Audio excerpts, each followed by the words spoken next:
जी शुक्राना गुरु जी। मेरी प्यारी संगत जी, गुरु जी का अनंतम अनंतम शुक्राना, लख लख बार शुक्राना। संगत जी, आज गुरु जी के बहुत प्यारे दर्शन हो रहे हैं। आज इस स्वरूप में भी दर्शन हो रहे हैं, इस स्वरूप में भी दर्शन हो रहे हैं, इस स्वरूप में भी दर्शन हो रहे हैं। मोर पंख के रूप में भी गुरु जी के दर्शन है। आज आज सामने स्वरूप में भी दर्शन है, हर जगह दर्शन है। क्योंकि संगत जी, आज एक तो सबसे पहले द्वार शनिवार का दिन है, और शनिवार को आज शिव पुराण का आखिरी दिन है हमारे चैनल पे।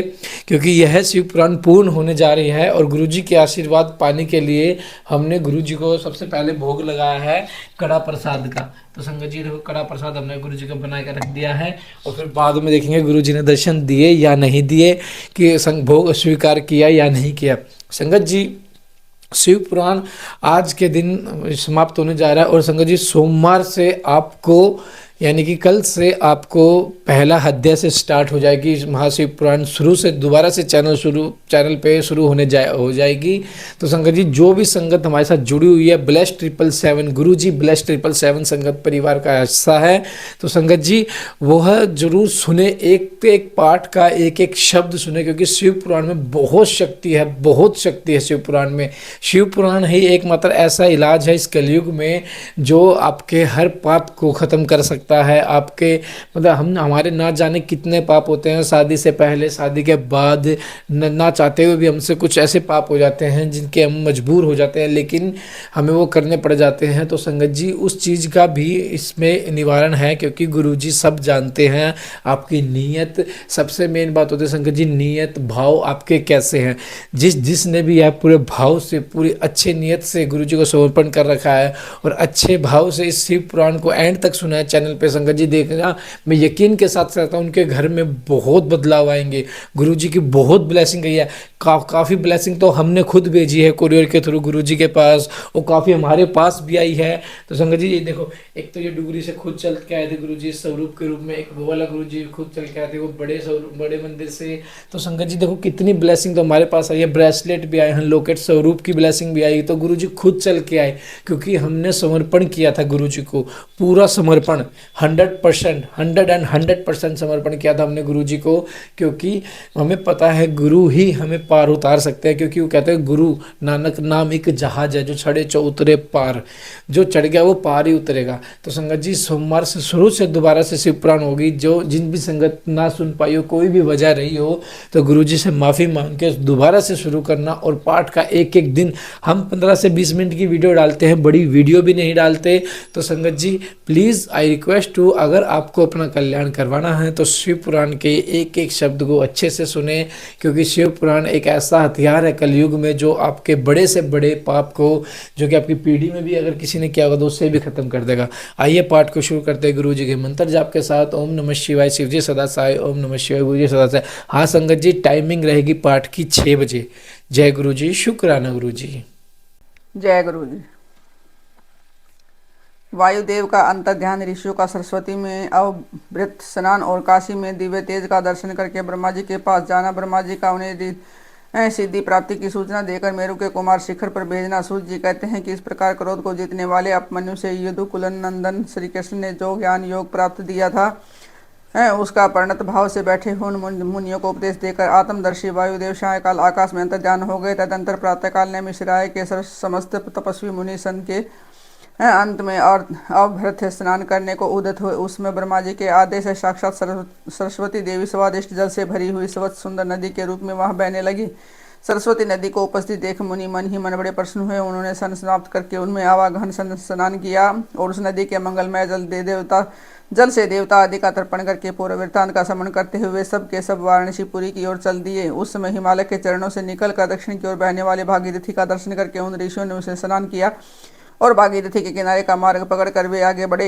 तदंतर वाराणसी में पहुंचकर उन सबको बड़ी प्रसन्नता हुई। वहां उत्तरवाहिनी गंगा में स्नान करके उन्होंने अविमुक्तेश्वर लिंग का दर्शन और विधि पूर्वक पूजन किया। पूजन करके जब वे चलने को उद्यत हुए तो उन्होंने आकाश में एक दिव्य और परम अद्भुत प्रकाशमान तेज को देखा, जो करोड़ों सूर्यों के समान जान पड़ता था। उसने अपने प्रभा के प्रसार से संपूर्ण दिगंत को व्याप्त कर लिया था। तदंतर जिन्होंने अपने शरीर में भस्म लगा रखा था, वे सैकड़ों सिद्ध व पाशुपत मुनि निकट जाकर उस तेज में लीन हो गए। उन तपस्वी महात्माओं के इस प्रकार लीन हो जाने पर वह तेज तत्काल अदृश्य हो गया। वह एक अद्भुत सी घटना घटित हुई। उस महान आश्चर्य को देखकर वे मिश्राय के निवासी महर्षि यह क्या है, इस बात को न जानते हुए ब्रह्मवन को चले गए। इनके जाने से पहले ही लोग पावन पवन देव वहां आ पहुंचे। उन्होंने मिश्राय वासी ऋषियों का जिस प्रकार साक्षात्कार किया हुआ, इस तरह उनसे बातचीत हुई। उन ऋषियों की शुद्ध बुद्धि जिस प्रकार पार्षदों सहित सदाशिव में लगी थी और जिस प्रकार उस यज्ञपरायण ऋषियों का वैदिक यज्ञ पूरा हुआ था, ये सारी बातें जगत श्रेष्ठा ब्रह्मयोनि ब्रह्मा जी को बताए। फिर वह अपने कार्य के लिए उन्होंने आज्ञा ले अपने नगर को चल गए। तदंतर उन्होंने अपने स्थान पर बैठे हुए ब्रह्मा जी गान की कला में परस्पर स्पर्धा रखने और विवाद करने वाले तंबुरु और नारद के गान जनित रस का आस्वादन करते हुए वह मध्यस्थता करने लगे। उस समय वे गंधर्व और अप्सराओं से सेवित हो सुखपूर्वक बैठे थे।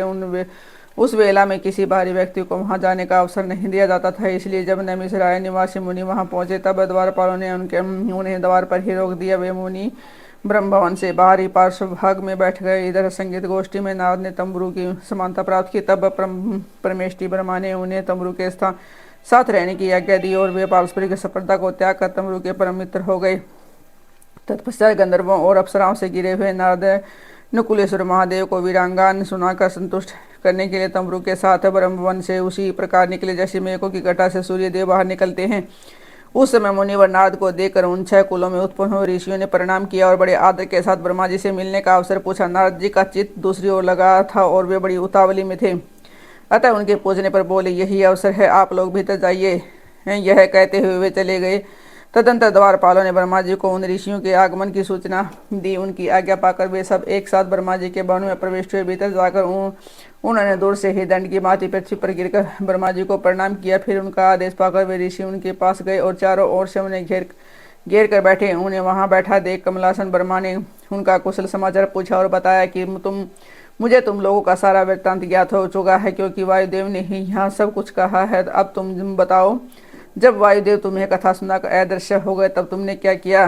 देवेश्वर ब्रह्मा के इस प्रकार पूछने पर उन मुनियों ने अब वर्ष स्नान के पश्चात गंगा तीर्थ में जाने वाराणसी की यात्रा करने तथा देवेश्वर द्वारा स्थापित शिवलिंगों की ओर मुक्तेश्वर लिंग के भी दर्शन पूजन करने, आकाश में महान तेज पुंज के दिखाई देने, कतिपय महर्षियों के उसमें लीन होने तथा फिर उस तेज के दृश्य हो जाने की सब बातें ब्रह्मा जी से विस्तार पूर्वक उन्हें बारंबार प्रणाम करके कही। साथ ही ये भी बताया कि हम अपने मन में बहुत विचार करने पर भी उस तेज को ठीक ठीक न जान सके। मुनियों का कथन सुनकर विश्वश्रेष्ठा चतुर्मुख ब्रह्मा ने किंचित सिर हिलाकर गंभीर वाणी में कहा, महर्षि, तुम्हें परम उत्तम पारलौकिक सिद्ध प्राप्त होने का अवसर आ रहा है। तुमने दीर्घकालिक सत्र द्वारा चिरकाल तक प्रभु की आराधना की है, इसलिए प्रसन्न होकर तुम लोगों पर कृपा करने को उत्सुक हैं। इस तेज पुंज के दर्शन की जो घटना घटित हुई है उससे यही बात सूचित होती है कि तुमने वाराणसी में आकाश के भीतर जो दीप्तमान दिव्य तेज देखा था वह साक्षात ज्योतिर्मय लिंग ही था।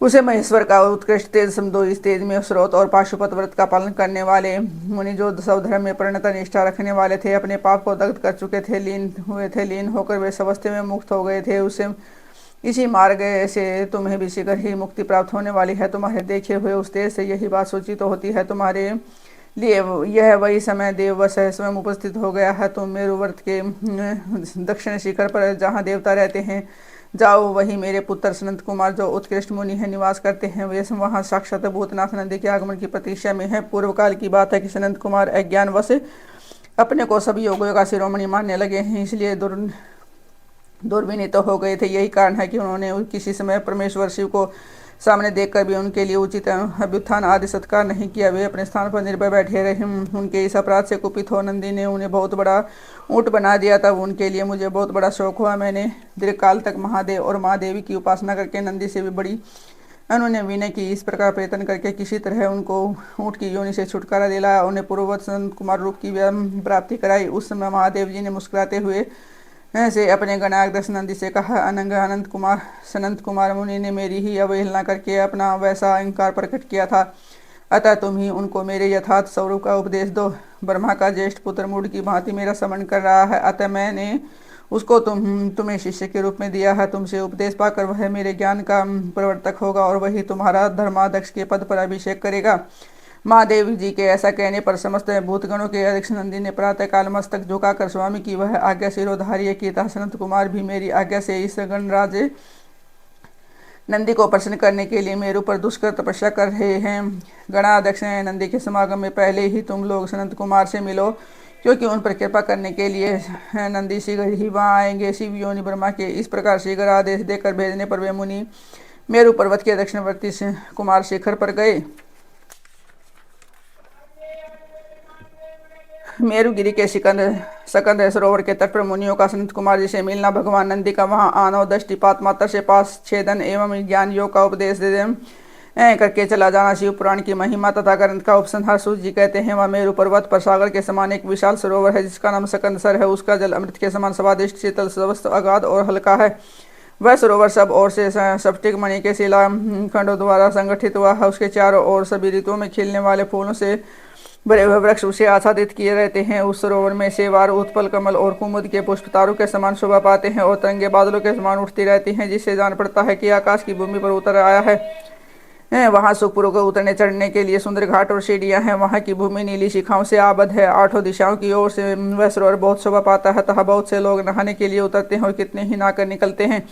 स्नान करके सवेरे से को पवित्र और उज्ज्वल कौपिन धारण करते हैं। वलकल पहने, सिर पर जटा तथा शिखा रचाए और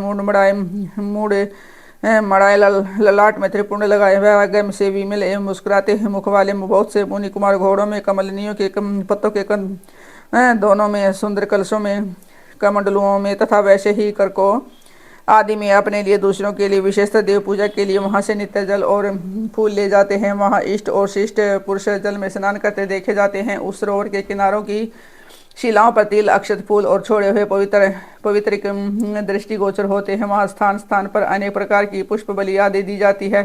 कुछ लोग सूर्य को अर्घ्य देते हैं और कुछ लोग वेदी पर बैठकर पूजन आदि करते हैं। उस सरोवर के उत्तर तट पर एक कल्पवृक्ष के नीचे हीरे की शिला से बनी हुई वेदी पर कोमल मृगचर्म बिछाकर सदा बाल रूपधारी सनंत कुमार जी बैठे हैं। वे अपनी अविचल समाधि से उसी प्रकार उपरत हुए हैं। उस समय बहुत से ऋषि मुनि उनकी सेवा में बैठे हैं और योगेश्वर भी उनकी पूजा करते थे। नैमिषारण्य के मुनियों ने वहां सनंत कुमार जी का दर्शन किया, उनके चरणों में मस्तक झुका और उनके आसपास बैठ गए। संत कुमार जी के पूछने पर उन ऋषियों ने उनसे जो ही अपने आगमन का कारण बताना आरंभ किया, तो ही आकाश में दुर्द बिंदियों का तुमुल नाद सुनाई दिया। उसी समय सूर्य के समान तेजस्वी एक विमान दृष्टिगोचर हुआ, जो असंख्य गणेशों द्वारा चारों ओर से घिरा हुआ था। अब उसमें अप्सराएं तथा रुद्र कन्याएं भी थी। वहां मृदंग, ढोल और वीणा की ध्वनि गूंज रही थी। उस विमान में विचित्र रतन जटित चंदोवा तना था और मूर्तियों की लड़ियां उनकी शोभा बढ़ा रही थी। बहुत से मुनि, सिद्ध, गंधर्व, यक्ष, चारण और किन्नर नाचते गाते और बाजे बजाते हुए उस विमान को सब ओर से घेर कर चल रहे थे। उसमें वृषभ चिन्ह से युक्त और मूंगे के दंड से विभूषित ध्वजा पताका फहरा रही थी, जो उसके गोपुर की शोभा बढ़ाती थी। उस विमान के मध्य भाग में दो चौरों के बीच चंद्रमा के समान उज्ज्वल मणिमय दंड वाले शुद्ध छत्र के नीचे दिव्य सिंहासन पर शीलाद पुत्र नंदी देवी सुयसा के साथ बैठे थे। वे अपनी कांति से शरीर से तथा तीनों नेत्रों से बड़ी शोभा पा रहे थे। भगवान शंकर को आवश्यक कार्यों की सूचना देने वाले वे नंदी मानव जगत श्रेष्ठा शिव के अलंघनीय आदेश का मूर्तिमान स्वरूप होकर वहां आए हैं, अथवा उनके रूप में मानव साक्षात शंभु का संपूर्ण अनुग्रह ही साकार रूप धारण करके वहां सबके सामने उपस्थित हुआ है। शोभाशाली श्रेष्ठ त्रिशूल ही उनका आयुध है। वे विश्वेश्वर गणों के अध्यक्ष हैं। दूसरे विश्वनाथ की भांति शक्तिशाली हैं। उनमें शिव श्रेष्ठा विधाताओं का भी निग्रह और अनुग्रह करने की शक्ति है। उनके चार भुजाएं हैं। अंग अंग से उदारता सूचित होती है। वे चंद्रलेखा से भी भूषित है। कंठ में नाग और मस्तक पर चंद्रमा उनके अलंकार हैं। वे साकार ऐश्वर्य और सक्रिय सामर्थ्य के स्वरूप से जान पड़ते हैं। उन्हें देखकर ऋषियों सहित ब्रह्मपुत्र संत कुमार का मुख प्रसन्नता से खिल उठा। वे दोनों हाथ जोड़कर उठे और उन्हें आत्मसमर्पण सा करते हुए खड़े हो गए। इतने ही में वह विमान धरती पर आ गया। संत कुमार ने देवनंदी को साष्टांग प्रणाम करके उनकी स्तुति की और मुनियों का परिचय देते हुए कहा, ये 6 कुलों में उत्पन्न ऋषि हैं, जो निमिद्रिक काल से सन का अनुष्ठान करते हैं। ब्रह्मा जी के आदेश से आपका दर्शन करने के लिए ये लोग पहले से ही यहाँ आए हैं। ब्रह्मपुत्र सनत कुमार का यह कथन सुनकर नंदी ने दृष्टिपात मात्र से उन सबके पासों को तत्काल काट डाला और ऐश्वर्य, धर्म तथा ज्ञान योग का उपदेश देकर वे फिर महादेव जी के पास चले गए। संत कुमार ने वह समस्त ज्ञान साक्षात मेरे गुरु व्यास को दिया और पूजनीय व्यास ने मुझे संक्षेप से यह सब कुछ बता त्रिपुरारी शिवा के इस पुराण रत्न का उपदेश वेद के न जानने वाले लोगों को नहीं देना चाहिए। जो भक्त और शिष्य न हो उसको तथा नास्तिकों को भी इसका उपदेश नहीं देना चाहिए। यदि मोहवश इन अधिकारियों को इसका उपदेश दिया गया तो वह नरक प्रदान करता है। जिन लोगों ने सेवानुगत मार्ग से इस पुराण का उपदेश लिया पढ़ा अथवा सुना है, उनको यह सुख तथा धर्म आदि त्रिवग्र प्रदान करता है और अंत में निश्चय ही मोक्ष देता है। यह पौराणिक मार्ग के संबंध से आप लोगों ने और मैंने एक दूसरे का उपकार किया है। अंत में सफल मनोरथ होकर जा रहा हूँ। हम लोगों का सब सदा इस प्रकार से मंगल ही है। सूत जी के आशीर्वाद देकर चले जाने और प्रयाग में उस महायाग के पूर्ण हो जाने पर वे सदाचारी मुनि विषय कलुषित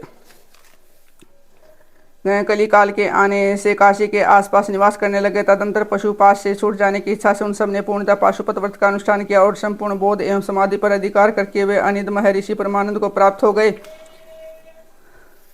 व्यास जी कहते हैं कि यह शिव पुराण पूरा हुआ। इस हितकर पुराण को बड़े आदर एवं प्रयत्न से पढ़ना और सुनना चाहिए। नास्तिक श्रद्धाहीन सठ महेश्वर के प्रति भक्ति से रहिता धर्मध्वज जी को इसका उपदेश नहीं करना चाहिए। इसका एक बार श्रवण करने से ही सारा पाप भस्म हो जाता है। भक्तिहीन भक्ति पाता है और भक्ति की समृद्धि का भागी होता है। दोबारा श्रवण करने पर उत्तम भक्ति और तीसरी बार श्रवण पर मुक्ति सुलभ हो जाती है। इसलिए मुमुक्षु पुरुषों को बारंबार इसका श्रवण करना चाहिए। किसी भी उत्तम फल को पाने के लिए शुद्ध बुद्धि से इस पुराण की जांच आवर्ती करनी चाहिए। ऐसा करने से मनुष्य उस फल को प्राप्त कर लेता है, इसमें संशय नहीं है। प्राचीन काल के राजाओं, ब्राह्मणों तथा श्रेष्ठ वैश्यों ने इसकी साथ आवर्ती करके शिव का साक्षात दर्शन प्राप्त किया है। जो मनुष्य भक्ति परायण हो, इसका श्रवण करता है, वह भी इह लोक में संपूर्ण भोगों का उपभोग करके अंत में मोक्ष प्राप्त कर लेता है।